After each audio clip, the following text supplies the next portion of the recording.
Grabe talaga. Patayan Iba talaga. sa naging experience nyo.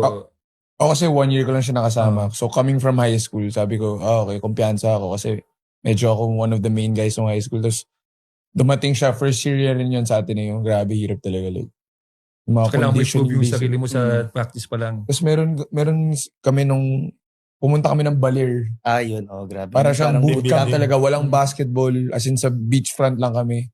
Tipin mo, first night ko dun. First night natin, mayroong siren at 4 a.m. Yung sa megaphone. Yung megaphone may siren. As in, kailangan nyo talaga gumising. Punta kayo sa beach, parang push upin kayo. Para talaga pang sundalo yung...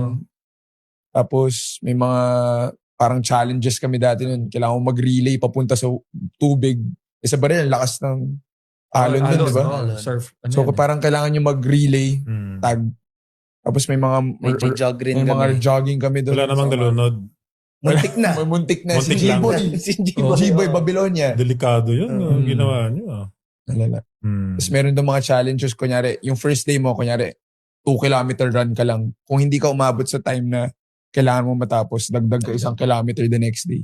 1 week tayo. Mga 5 days. 5 days. Parang Hell Week yung tawag. Hell Week talaga. Parang siyang survivor. Wala po kaming kaalam-alam. Nakakala po namin yung usual lang po na training camp. Yung pala, wala po palang basketball. Kinuha po lahat ng cellphone namin. Tapos po, 1 week po kaming magkakasama lang. Tapos bigla pong, hindi nyo po alam kung kailan po kayo gigisingin Minsan, bigla po may alarm na 3 a.m.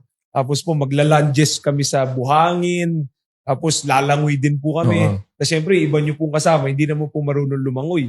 So hindi nyo po pwedeng iwan. Hanggang sa may isang time po, si G-Boy, Babylonia po, meron po kasi dapat tatakbo sa buhangin, tapos magsiswimming, iikot. Hindi po marunong lumangoy yung veterano po namin. Si Coach Tab na po yung sumalba sa kanya. Na parang sa takot din po niya kasi muntik na po siyang maka-aksidente ng player.